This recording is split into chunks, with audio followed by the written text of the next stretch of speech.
Bon, salut tout le monde. Bon, excusez pour la qualité peut-être du vidéo, mais j'ai quelqu'un qui m'a demandé, on sait que sur ma chaîne YouTube, je collectionne des jeux vidéo, je suis gamer, mais j'ai quand même gardé plusieurs consoles avec le temps. Et il y a quelqu'un qui m'a demandé c'était quoi peut-être ma pièce côté console la plus rare. Mais ça, c'est celle-ci, une, une Super Nintendo Junior. C'était le dernier modèle, le deuxième et dernier modèle que Nintendo a produit pour la Super Nintendo. Euh, si je me rappelle bien de mémoire, ils l'ont produit, je pense, de 1997 à 1999 et quand même en assez peu d'exemplaires. C'est pas quelque chose qui court quand même tous les coins de rue. Fait que ça faisait longtemps que je voulais avoir une SNES euh, Junior.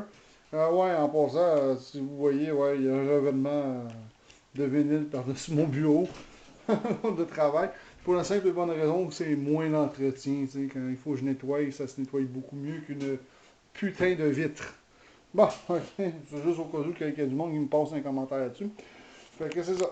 Ça faisait longtemps que je voulais avoir une SNES Junior. Comme j'ai dit, ça court pas les coins de rue. Je pense que présentement, ils sont pas loin de 150 dollars qui en vente présentement, qui se vendent. Que c'est quand même pas donné.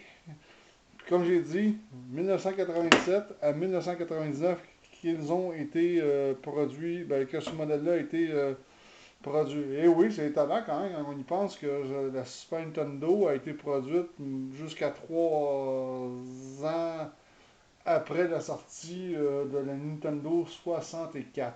Fait que ça donne quand même une assez bonne condition. Malgré qu'elle est un peu crottée, je l'ai acheté à une même. Je l'ai quand même décrotté un peu. J'ai pas vraiment eu le temps de peaufiner. Comme vous pouvez voir, la forme, elle est très très différente de la SNES qu'on a connue. La SNES, on avait une lumière à l'avant quand on l'allumait. Une lumière rouge, on l'allumait. Mais celle-là, elle n'a aucune lumière en avant sur la devanture. Si tu l'allumes, tu sais pas si c'est allumé ou pas, genre, façon de parler. Quand même, il n'y a pas de bouton inject non plus comme la Super Nintendo conventionnelle. Pour le reste, moi j'ai trouvé que c'était une belle petite console. C'était une façon pour Nintendo de signer la fin de la carrière de la SNES, malgré que la mienne elle a vraiment un petit peu de nettoyage. Je crois que ouais, ça fera pas terriblement de tort. Parce que je m'en sers pas beaucoup. Puis pour l'instant, dans mon bus, j'ai pas de place pour l'entreposer. Fait que je l'entrepose dans une boîte. Qui est quand même fermée, mais ça n'empêche pas la poussière quand même de rentrer là-dedans, on dirait. Fait que la forme elle est différente. Ici, le bon vieux numéro de Nintendo, si ma caméra pourrait focuser, mais là c'est parce que c'est ça, mon cellulaire qui est à côté de moi, la batterie est pas, il est pas mal vide, mais je peux pas vraiment filmer.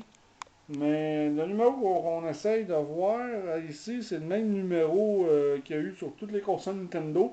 Et c'est un numéro qui est toujours valide, même présentement sur le signal. On a réussi à appeler chez Nintendo. Je m'excuse pour la qualité de l'image pour les petits détails. La caméra que j'ai, elle est très vieille, fait qu'il faut pas y en demander trop. Fait qu'ici, on a la sortie RCA, qui est le même câble qu'un Super Nintendo. Puis je pense même que le GameCube avait le même câble, la même prise aussi. Ici, c'est pour l'adapteur, évidemment. Tu sais, c'est assez basique comme console.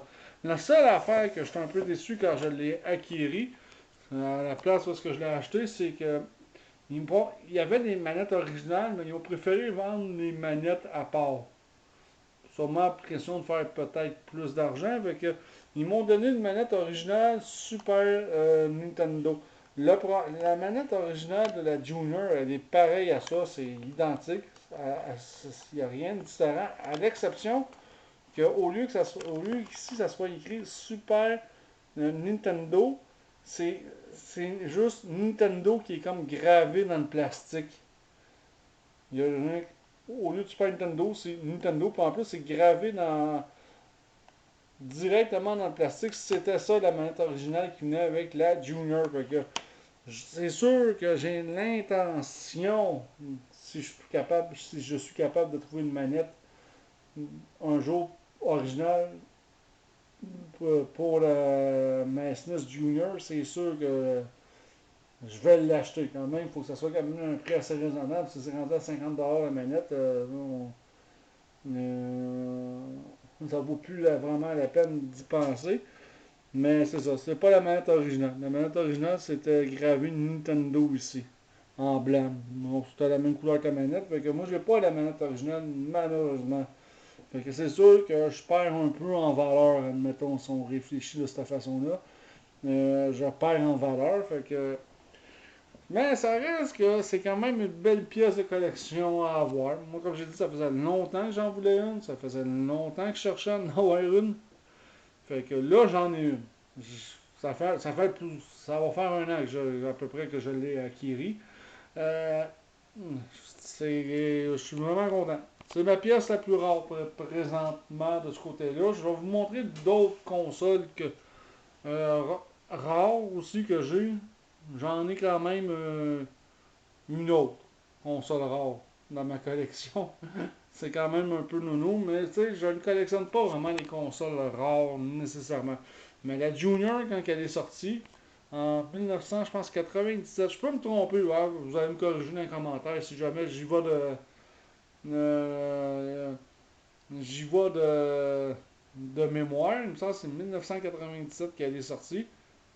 Comme j'ai dit, j'étais ébahi quand je voyais ça sur les tablettes des magasins parce que je me suis dit, qui va acheter une Super Nintendo en 1997 alors que la console était plus qu'en fin de carrière, si on pourrait dire ça comme ça. Ah, mais ça l'a, par exemple, c'est ça. Elle n'a pas été produite en si grosse quantité que ça. Fait que ça fait une pièce qui est beaucoup plus dure, qui est plus dure à trouver quand même aujourd'hui. Je sais que les magasins de jeux rétro, quand ils en ont, des SNES Junior, ça se vend quand même relativement assez vite. Pour la simple et bonne raison qu'il y a bien du monde qui n'ont pas connu ce modèle-là de la Super Nintendo. Il y en a qui la découvrent encore. J'ai même des clients qui viennent ici chercher leur ordinateur et ils la voient, puis on parle du monde de ma génération, puis ils disent c'est quoi ça?